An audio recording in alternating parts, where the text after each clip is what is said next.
Welcome to FRCmedia News for Thursday, October 26th, 2017. I'm Keith Tebow. On tonight's show, we recap a series of what's turned out to be a very busy week of candidate forums, featuring candidates running for mayor, city council, and school committee in the upcoming Fall River election. But before we do that, let's bring in Will Richmond, the digital news editor of the Herald News, as we talk about some other news headlines of the week. Will, welcome. Hey, Keith, how you doing? Good, thanks. Let's start with some recent incidents at BMC Durfee High School. Yesterday, there was an incident involving 4 Durfee freshmen who got into an altercation. There appeared to be a knife involved, and it actually caused the school to go into lockdown for a short period of time. Fill us in on some of the details. Sure. So from the information we gathered, there was an incident involving these students, and after this altercation took place, there were other students who came forward to inform staff there that they heard there was a weapon involved. There may be a weapon in the school. This resulted in K-9 units from the Fall River Police and Plymouth County being called in, and the subsequent retrieval of a knife located in the school. As you mentioned, as this was going on, the school students were placed in a lockdown situation, so no one in the building, no one out. They were dismissed at their normal time, as a lot of this happened towards the end of the day yesterday, and it seems one student was brought into custody and arrested, but that may have had something to do with a disturbance outside of the building afterwards. But police and school administrators are continuing to kind of look into the circumstances of yesterday and figure out appropriate punishments and that kind of stuff for those students that were involved. You know, it's interesting. I believe it was last week there was another altercation at the high school that the police was brought in on. And, you know, even when I was in high school and, all high schools across the country, there are students that will, not get along, and, fights do occur. It just appears that in the era we are in now, where there's heightened alerts and heightened sensitivities to what happens in terms of altercations, that this seems to get a little more publicity than maybe it did when you or I were in high school. Do you agree?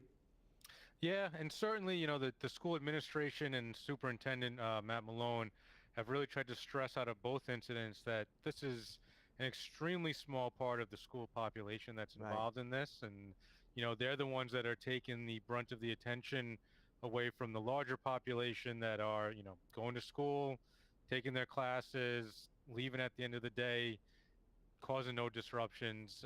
But yeah, these type of events, they do gain a lot of attention, especially from students who, start posting on social media just as soon as they start happening in the schools. All right, let's move on. The city council this week was very busy on terms of some of the issues facing the city. One of them, Mayor Correa, has officially sent in the request to hire who has been acting police chief in Fall River, to Albert Dupere, to be the full-time police chief. The order was brought before the city council this week, and the council tabled the action for the time being. Tell us why they did that. Well, there seems to be some concern amongst councilors about the process here. While the expectation is that the acting chief, Dan Dupere, will, or excuse me, Al Dupere, confusing my candidates here for a second, will be named chief eventually. There were some questions that were arised about the vetting of any potential candidates, as well as the potential that Dupere was going to be sworn in at the police department's annual breakfast session that's coming up this Sunday. But this event, it's a ticketed event. People who are going to attend need to purchase tickets, and they expressed an interest that they'd want to see him sworn in more of a public setting that anyone can attend. It was recalled that the previous chief, Dan Racine, was sworn in during a ceremony held at Griffin Park that was open to anyone and everyone to attend. So I think there were just some procedural things that they wanted to see sorted out a little differently, but I would expect down the road that Dupere will become the chief, through the process of approval with the council. Also at the city council this week, there was quite a contingent during the citizens input time, And one of the issues brought up had to do with an agreement that has been put in place by the mayor and also the Fall River Water Board specifically to sell water to a hauling company which will be providing water to a potential energy facility that is being developed potentially in Burrillville, Rhode Island. And there was quite an uproar over some people from Rhode Island coming into the city because there's potential environmental issues with the company and with the project. The mayor has basically said that this is a business deal. The city will reap the benefit of selling water as part of this project, but others feel otherwise. Tell us some more. Right. Well, the project itself in Rhode Island is very controversial. Yeah. There are a number of cities and towns that have signed on in opposition to it. So that alone, from an environmental standpoint, raises its own concerns amongst opponents to this idea. There's also concerns about the amount that the city will be paid for the water, with some feeling it's too little, and there could be more of a benefit if that price was driven up some. So, and then on top of that is sort of the nature in which this deal was reached. It was agreed upon during a meeting of the Watuppa Water Board a couple of months ago. It wasn't made public until after the preliminary election, and then it didn't become sort of very widespread public knowledge until just this week, when a media organization in Rhode Island came upon the information that Fall River would be selling water to this power plant, which raised its own concerns. So, kind of a triple header of concerns raised here in terms of how this deal was reached, whether or not it's good for the environment, and whether or not it's good for Fall River. We will continue to follow. All right, Will, what's coming up at the paper over the next few days? Well, we continue our look ahead, preparing for the November election. This weekend, we take a good look into the charter question and some of the highlights that are in it, as well as talking with community leaders that have gone through charter changes as well, to see if they have any regrets or thoughts on going through this process. All right, and thank you for joining us, Will. We'll talk again next week.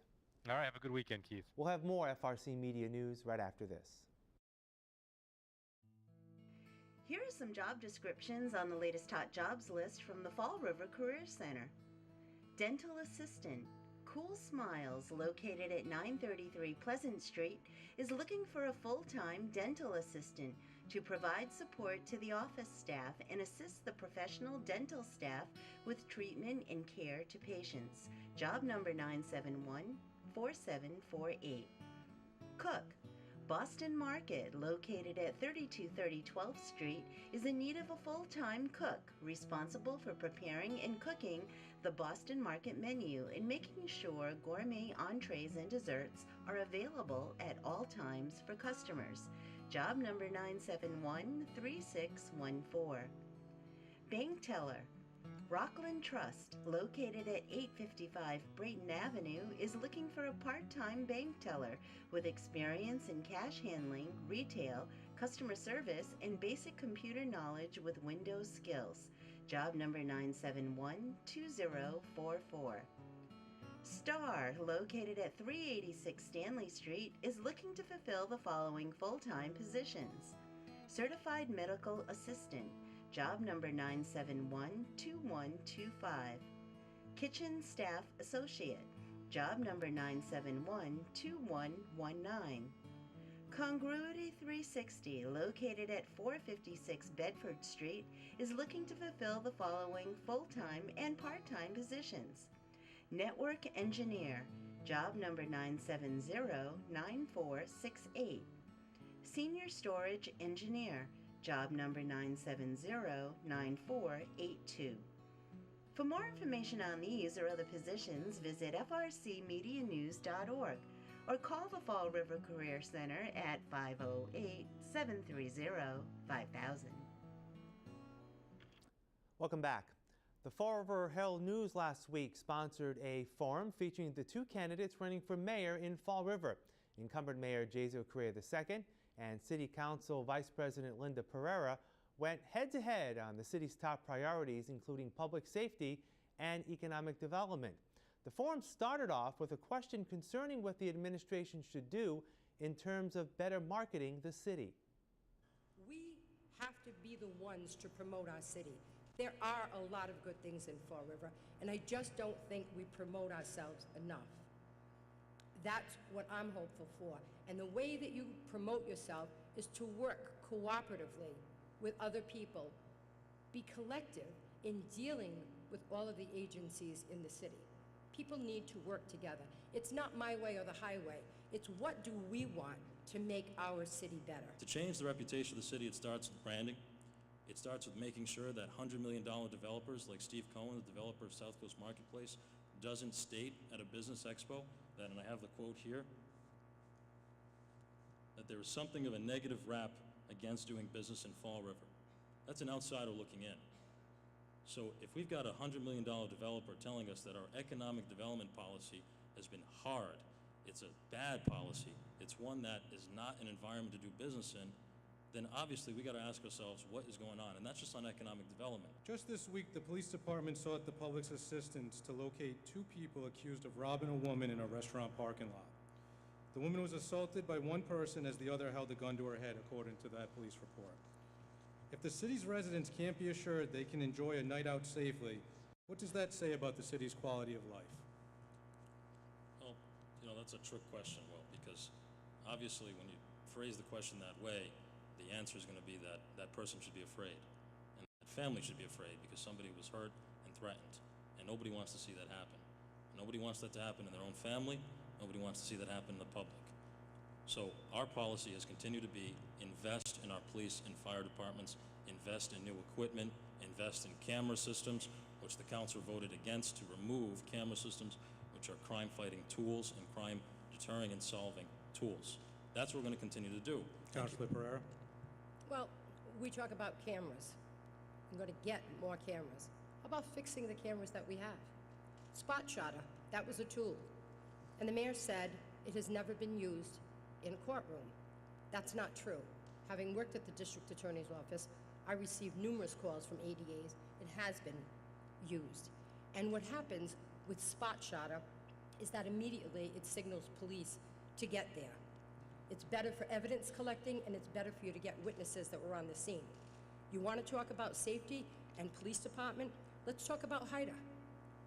Why did we lose that position? ATF, no position. The DEA, no position.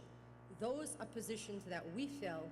They work in those agencies, but whatever money's collected in forfeiture, it gets split up. HIDAC, for example, if Westport, New Bedford, Attleboro, whatever communities are involved, all forfeiture money gets collected and gets divvied out. Putting new police officers on is a wonderful thing, and I think we should. But we have to look at the fact there's about 16 officers who are out, either due illness or injuries. You need to have a backup plan. To take 4 officers out of the police patrol and put them into specialized units, then what happens? Everybody else is working overtime. It's tough to have overtime for a police officer. Their jobs are stressful. So overtime for them is not really a good thing. Fall River South End has seen a retail development boom in the last half-decade that continues with the opening of South Coast Marketplace. However, concerns exist nationally about the state of retail as the internet becomes the preferred shopping option. With this in mind, how would your economic development strategy ensure that Fall River's economy is diversified enough to avoid a local economic collapse? I think with South Coast coming in, Marketplace, they really have an array of retail outlets there, restaurants, a cinema. I think all of those will add. Not everybody purchases online. Is that a new trend? Yes, it is. But there still are people who want to go in. If you want to go in and purchase clothing, you want to go in, you want to feel the material, you want to try it on. Not everybody does that. And I think that with that being there, you'll see some changes across the street, and you'll see other developments occur in the area. And I really give Mr. Cohen and Mr. Golub a lot of credit for investing into Fall River when so many others wouldn't do it. Mayor Correa? So this is a great question because, you know, we're in a very unique position. We can have the best of both worlds. We just secured Amazon, the largest online retailer in the world. We also have still small businesses on main streets throughout the community, East Main, North Main, South Main, Purchase Street. And then we've got the retail big box stores too. We've got that whole array. What my economic development policy has stressed, and I've got the proof to show you, is that we will focus on manufacturing products. We'll go to our past, what we're already good at. We have always been a manufacturing community, and we can continue to be a manufacturing community. I'll give you an example. Our economic development policy has allowed, through my office, we were able to secure a $750,000 tax credit grant for Mero Manufacturing on Bedford Street, right across from Portugalia Marketplace. We saved 81 jobs, 81 people, some people may be watching, that would have been out of work. We stepped in with the state, got the money, and they're making great products. They continue to make great products. Products that are going to be sold, like Corber hats at New Boston Road Bakery, made right here in Fall River, at a small store. But those same hats are being sold and picked out by Fall River residents at the Amazon facility and shipped globally. Also this week, FRCmedia sponsored 2 forums giving candidates in the city council race an opportunity to give their views on the top issues. Some of the topics revolved around economic development, public safety, and budgetary matters. One question during our first forum centered on what candidates think about a ballot question asking voters to approve a $123 million loan order to upgrade the antiquated wastewater treatment plant facility on Bay Street. The loan order also would be used to help finance the ongoing combined sewer overflow project. Unfortunately, it's a federally mandated project, so we need to do it. I believe that getting the project done is our top priority. I think it's unfair that we have a federally mandated project that they didn't fund. Unfunded mandates aren't a good thing. They put a tax strain on our poor community, and it's not fair, but we have to deal with it and we have to get it done. It is unfortunate that there'll be another increase due to water and sewer, but I think in order for the city to meet this law, we should respond to it and take care of it. My understanding is that if we don't, the expenses are going to be even higher for the city. So I think either we have 2 options. We have one, we do what the state is asking, or we put up a fight with the state and see and take our chances. But I think the responsible thing to do would be to repair this. We're selling water to different communities. Why don't they get the price when they redo the contract? They know that we have a water and sewer bill. We're selling more water and sewer now to Tiverton. I know when I built my house, I'm right on the Tiverton line. For me to tie into the sewer line that comes from me to you, they charge you $6,000 a year. It was $5,800. Why don't we put the bill to the communities like Westport or Tiverton, Freetown? We're selling them water and sewerage. Mr. Dupere. I had the pleasure of touring the wastewater treatment plant 2 weeks ago with Terry Sullivan, and it is very dilapidated. It is in much need of upgrade, and we spoke a lot about it. And if we don't vote yes on number 2, what's going to happen is that eventually the state could come in and take over the plant, and then we would end up with possibly much higher rates. If we vote no, which everyone has the right to do, in the end it could end up costing the city, the residents of the city, a lot more money than it will if they voted yes for this. We put ourselves in the position of an unknown. The city could come in, the state feds could come in and change what they're asking for, what they'd like us to do, if we do not continue to follow the process that was laid out for us. So that is a chance the residents are going to have to decide if they are willing to take, and we'll have to see what happens on Election Day with that. Thank you. Mr. Ponte. Thank you, and it's a great question, and it's pretty clear that we know what the effects would be on our infrastructure if this doesn't happen. But the bigger conversation we need to start having, short-term and long-term, I believe, is it really comes down to budgeting. It comes down to, as city councilors, as city council candidates, protecting the taxpayers. Is the increase inevitable, unfortunately? If it passes, yes, it is. First off, the premise that it's a mandate and it's by the federal government, so everyone at Fall River has to roll over and figure out how they're going to pay for it. I don't believe in these people are just, so this is coming from the EPA and the federal government. We just had a a new administration come in the White House who supposedly, has people's backs as against, EPA encroachments and whatnot. So to think that, the city just has to have all these poor people in Fall River, poorest city in Massachusetts, is going to fork over $123 million.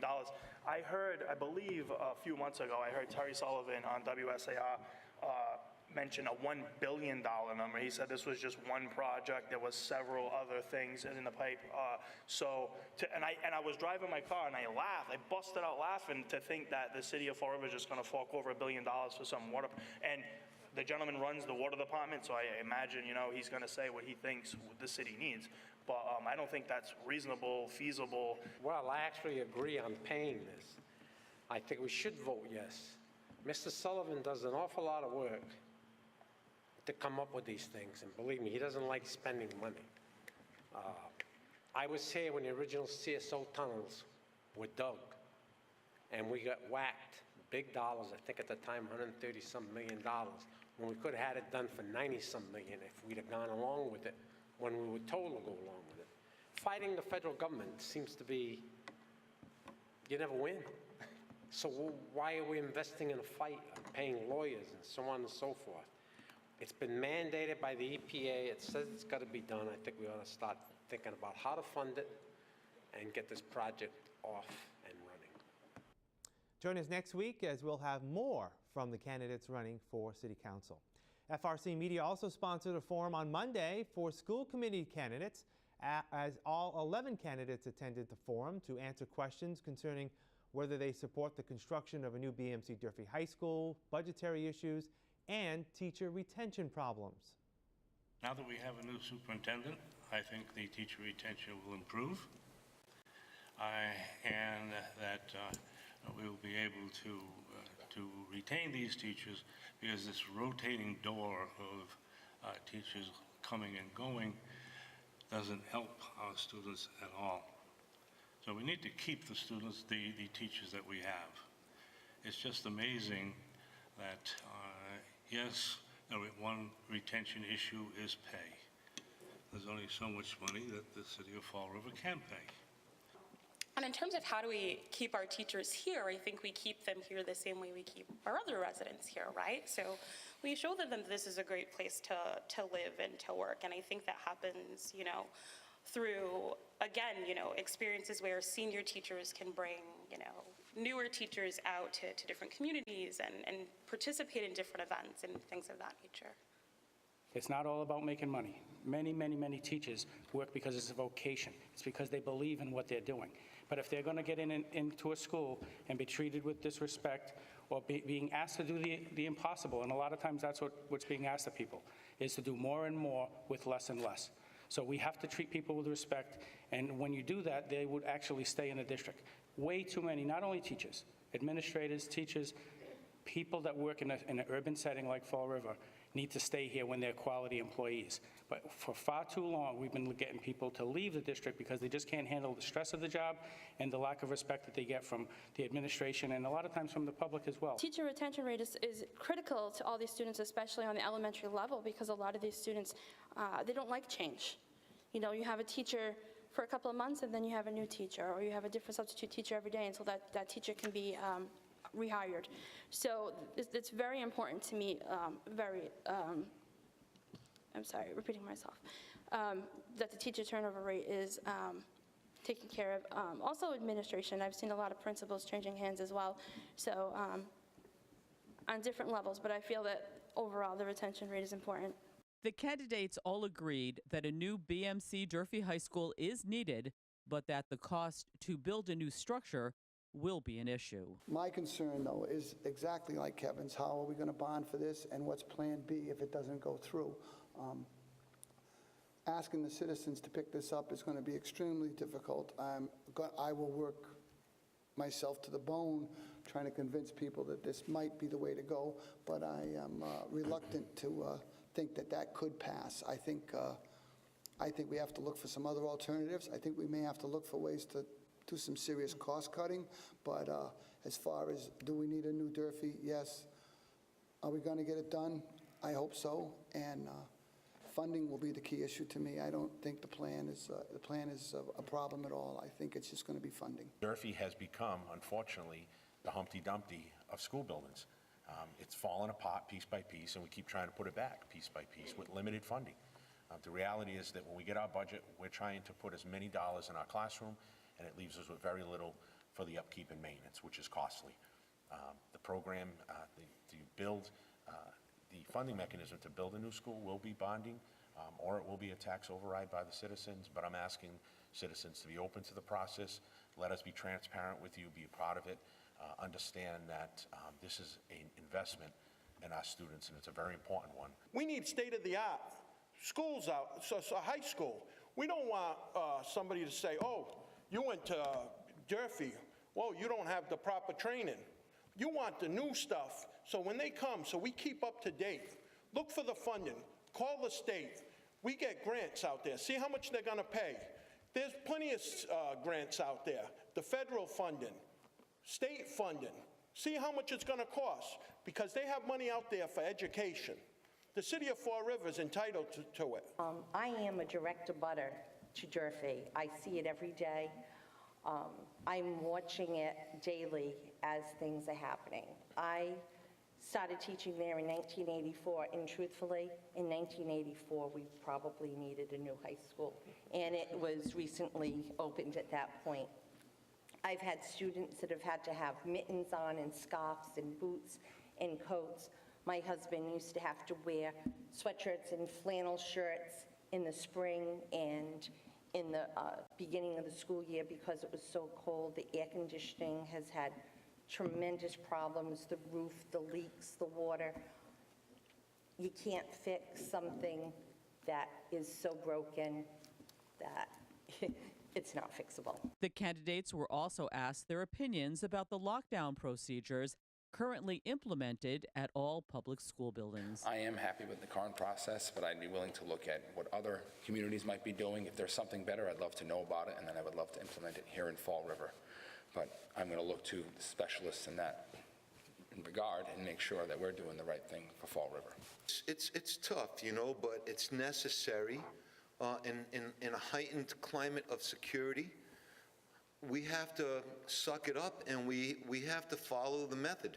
I'm not an expert on lockdown methodology, but I'm willing to learn more and more about what the new current trends look like and to work with the school board in a very progressive manner to try to adopt those trends moving forward.